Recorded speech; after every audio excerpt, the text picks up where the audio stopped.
look what I got. So I decided to have a little field test and find out what I like and what I don't like about this and see if it's actually worth paying for. I already have this synced up to my phone. My phone is in my pocket with Pokemon Go running, and I can tell that this is connected by pressing gently and feeling a slight little buzz. I'm back at the same park that I was at last week, and unfortunately there aren't many Pokemon that spawn here without putting a lure at a Pokestop, but it's good for walking, and that's one of the big reasons why I bought this, is to keep track of my walking to hatch eggs and get candies for my buddy. My current buddy is Kabuto, and it takes 5 kilometers to get 1 candy, so hopefully this Pokemon Go Plus helps me out with that. All right, phone back in my pocket, check if I'm still connected, and continue walking. Kabuto had 2.8 out of 5 on his tracker just now, which means he needs another 2.2 in order to get a candy. So I'm gonna try to do that today. So while I'm walking, I'll give you a little bit of info about the Pokemon Go Plus if you have no idea how this operates. When the blue light comes on, you hit the button, and that means that there's a Pokestop nearby, and rainbow lights after the blue button means that you got the items in the Pokestop. If the green light goes on, that means there's a Pokemon nearby. You hit the button, and it'll warble like these white lights 3 times, and then rainbow lights if you catch it. But sometimes it'll do the 3 white lights and then red, which means it escaped. Or it won't even do 3 white lights and it'll just pop out right away. The unfortunate thing is that you don't have any control over what you're actually doing with this device when catching Pokemon. A Pokemon appears, you throw 1 Pokeball, and you have 1 chance to catch it. So if it's a Pidgey, you have pretty good odds, but if it's a Dragonair, it'll probably escape. All right, green flashing lights, which means there's a Pokemon, so let's try to catch it. 1, 2, 3. Rainbow lights, I got it. Another one. Catch, throw the ball.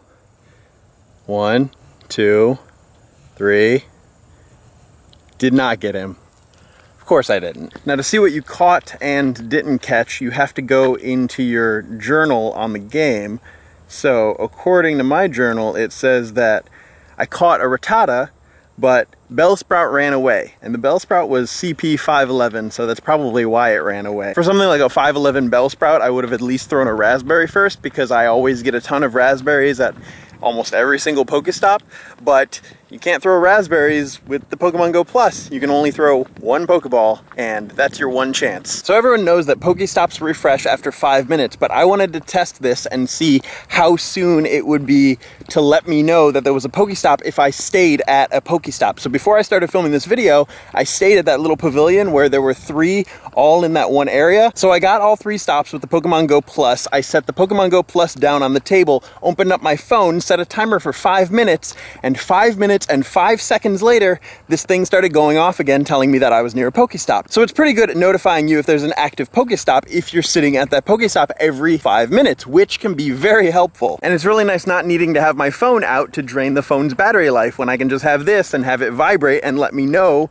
that things are nearby. I must be near the Pokestop.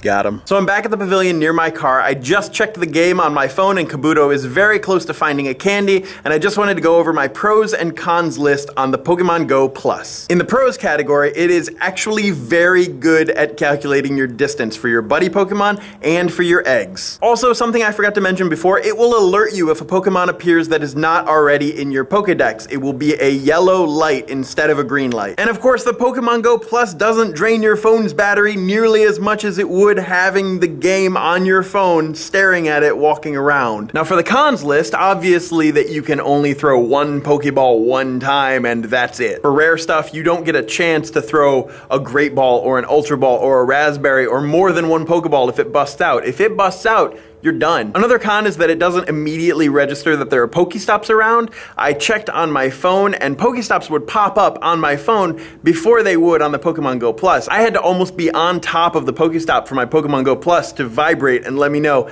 hey, there's a Pokestop, when my phone had already brought it up. And the one big negative about the Pokemon Go Plus is that it's not nearly as engaging as the actual game.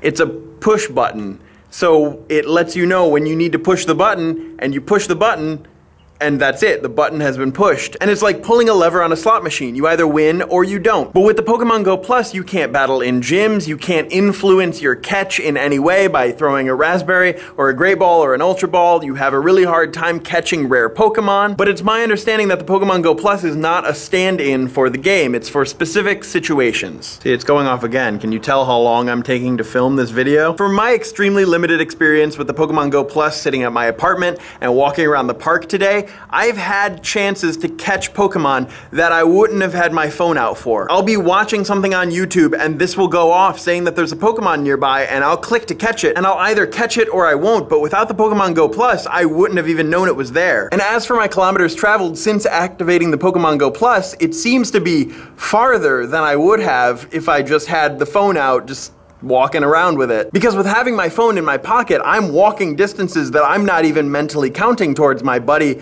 or my eggs, and it's calculating those steps and adding to my kilometers and definitely helping me get the distance that I need. So if you want to get the Pokémon GO Plus to catch things that you wouldn't have normally known were there, like Pidgey and Rattata and whatever, and get Stardust and just have a chance to catch things in your area where you know nothing really exciting pops up and you just want to get these basic Pokemon in order to get further into the game, go for it. Or if you want to get the Pokémon GO Plus to help count your distance to hatch those eggs and get candies for your buddy, it's great for that. That being said, if you are going to a new place where you don't know really what types of Pokemon are going to pop up, or Pokemon that you need, like if you're going to a lake in order to catch Magikarp, I would say play on your phone because you don't want to risk some of those getting away from you by playing with the Pokémon GO Plus. Now you could play with the Pokémon GO Plus and when it goes off green, you could pull out your phone and catch it that way, but each time you do that, you have to reconnect it back to the Pokémon GO Plus, but at least that way you have a better chance of catching said Pokemon. So that's my little pros and cons list of the Pokémon GO Plus. I don't really feel like it's for everyone, but it definitely helps you get a little further in the game, and if you want a bit of an edge